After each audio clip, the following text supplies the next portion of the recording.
Hello guys, tuturo ko sa inyo ngayon kung paano mag-install ng kadena.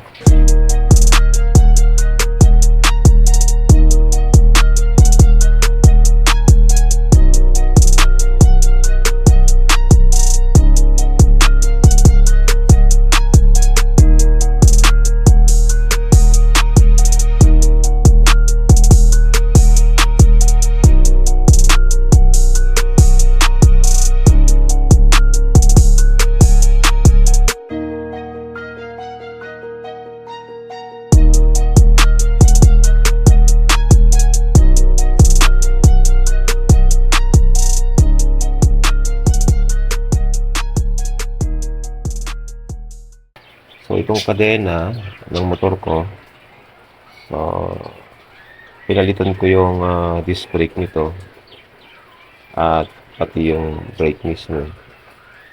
So ang ginawa ko naman is pinutol ko tong kadena. Pinutol ko, kaso nga lang nangyari, no?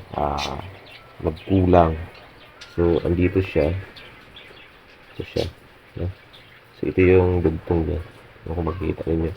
So ano ba ang tamang pagkabit ng lock? So ito kasi yung lock. No? So dahil sa nagkulang, so nagdagdag ako. So naging dalawa na yung lock. So ang tamang paglagay ng lock po ay ganito. Nakikita ko ninyo yung pahaba na yan. So kailangan itong lock mismo. Itong lock dapat nakatutok pa ganun. So hindi po dapat ganito. Ang tendency kung bakit hindi ganito dahil maaari pong matanggal yung kadena ho ninyo habang nagpapatakbo kayo. Yun yung tanong, pwede ho bang magkaroon ng dalawang lock? Dalawang lock na magkatabi or magkahiwalay. So hindi ko pa nasubukan yung magkahiwalay, pero yung ganito ka tabi, nakapagpatakbo naman ako ng mabilis. Siguro nakuha ko yung 120 to 130 na speed. So hindi pa naman nangyayari. Siguro para sa akin, ewan ko lang sa iba, no, kung pwede, pero sa akin safe naman siya, hindi naman kumalas. So ganito mga ka-riders, kung paano, ganito lang, simple lang.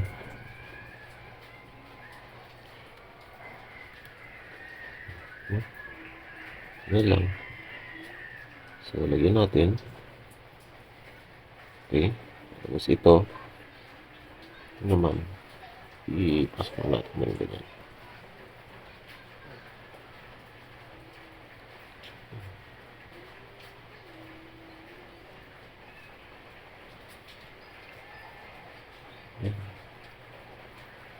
Kung may plies kayo,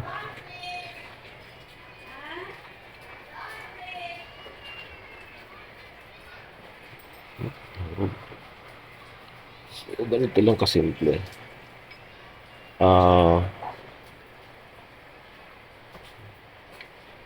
So yung paglagay ng kadena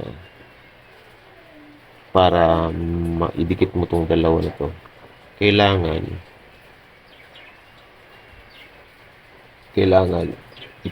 ikabit mo siya. Ito pala, kalimutan ko. No, hindi ka pwede dito magkabit para magdugtong. Hanggat maaari, ilagay mo siya dito sa sprocket niya para hindi ka mahirapan. Kasi pag once na naipasok mo to, which is ito yung next lock niya at final lock. So at least sigurado ka, no? Kasi kaya nito, masikip siya. Kung dito ko siya sisimulan, hindi ko talaga siya may papasok yung mismo first dugtungan niya. Itong gilid, mga kasama, hindi ko may papasok yan. Pero dahil sa nakalagay siya sa sprocket, may papasok ko siya ng maayos. Kung may pasok ko siya, ayan na. So ganun lang. Saan natin ipasok? Yan.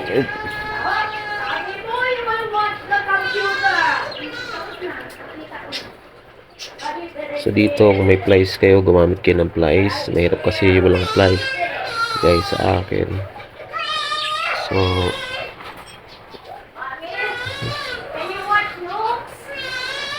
Can you watch Nooks? Can you watch Nooks? Can you watch Nooks?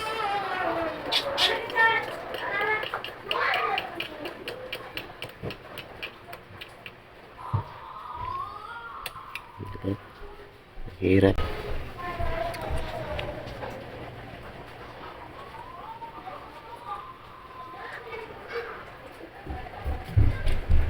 So, kailangan yun ng dalawang kamay.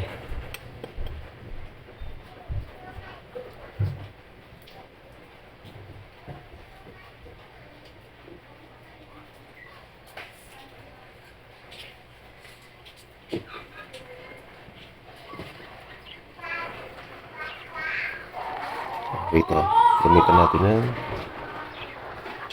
hirap.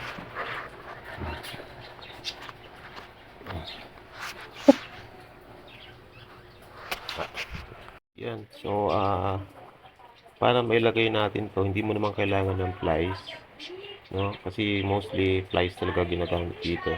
Ito, may ganito ka lang. Siyempre,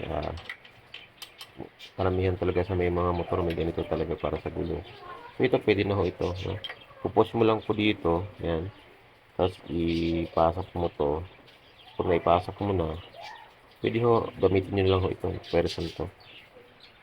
Person. Okay. Ganyan. Okay.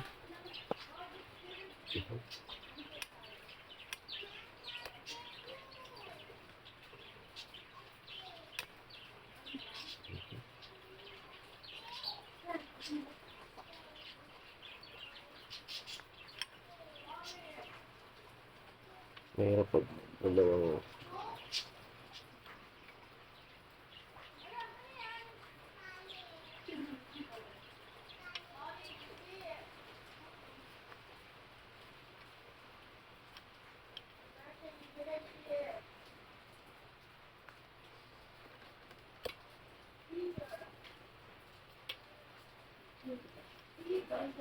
pwede mo pupukin yan.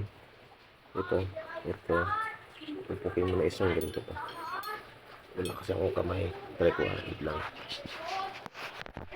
Sama. So, natapos din. So, nilagay ko dito. Tapos, ganoon ko. Tapos, pinukpok ko dito. Yan, nakapasok na. So, yun na. So, yun mga kasama. So, pwede nang gawin ninyo kapag wala kayong plies. Okay? So, don't forget to subscribe and like my video. At nagsuturuan ko kayo kung paano naman magpalit ng disc brake. Magpalit at maglinis ng disc brake na stock. Kasi ito stock kasi ito eh. Ngayon, na-freewheel na siya. So, bago yung disc brake kaya medyo ito yung ingay niya. Yan po. So, thank you.